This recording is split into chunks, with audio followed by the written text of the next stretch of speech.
This is an Active Inspire flip chart that is interactive and students can use to learn about the planets in our solar system. The first thing that we're going to do is click on the picture here, and it's going to take us to YouTube to a video about the solar system. And so students will watch this. X out of that. And then the next slide is about the sun. It's a main sequence of a star. It's composed of hydrogen and helium. It contains 99.8% of the mass of our solar system, and it takes 8 minutes for the sun's light to reach the Earth. Each slide has a little fun fact, and so we're going to click on this.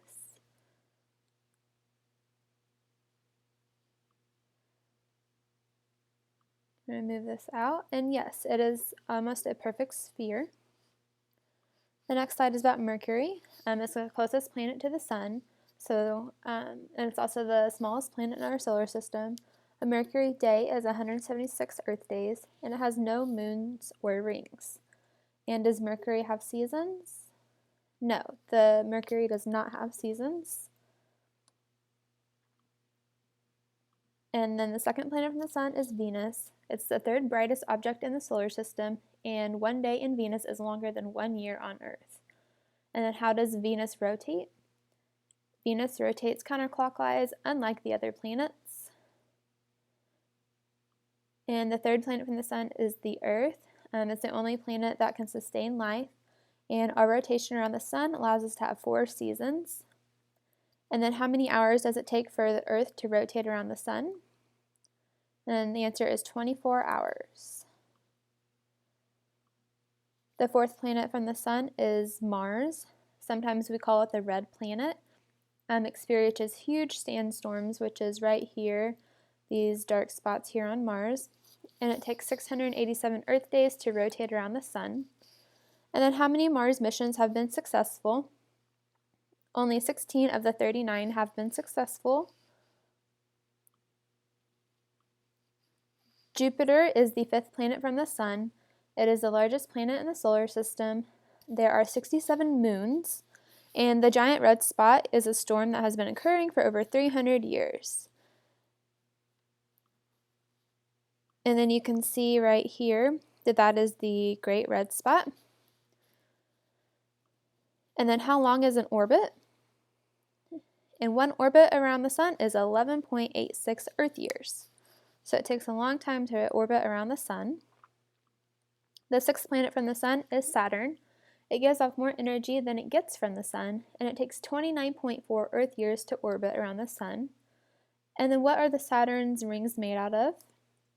They are made out of crystals of ice and dust. The 7th planet from the sun takes 84 Earth days to orbit the sun. It is the coldest planet in the solar system, and the winds on Uranus can reach up to 560 miles per hour. And then what is the nickname for Uranus? It's called the ice giant because of how cold it is. Neptune is the 8th planet from the sun. It also has a storm on its surface, and you can see that there's one right here, and then there's one on the other side.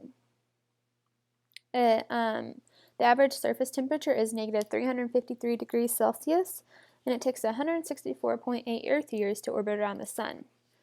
And then who is Neptune named after?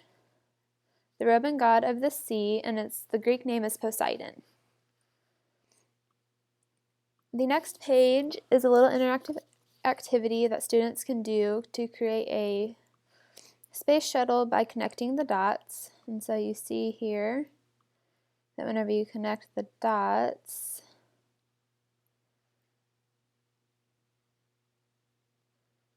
it will create a space shuttle with some fire coming out of it. It can also have students, if they need to work on counting, it'll help them connect the dots and count. And then the last slide is I'm going to have the students pull the planets out of the space shuttle and put them in the correct order from the sun. After they're done, they're going to click right here on the sun, and it will pull up a picture of the order to see if they're correct. So we're going to pull the planets out of the space shuttle. And so this one is Mercury, so we'll place that right there. And so students can do this as many times as they want to get the order correct. One thing I do like about Active Inspire is that it is interactive and students can use that at home anytime if they need, if they're not there. It's very interactive and students like it because they get to be a part of the lesson. And so once we've done all the planets, I'm going to click right here and it's going to pull up this picture and we can minimize it to see if we are correct. And so we are. So we'll go ahead and X out of that. And so this is the planets in our solar system. It is very interactive and I think students will like it. They're very easy to create and you can save the templates so you don't have to create new templates every time students write on it. And so Active Inspire is very interactive and students will like it.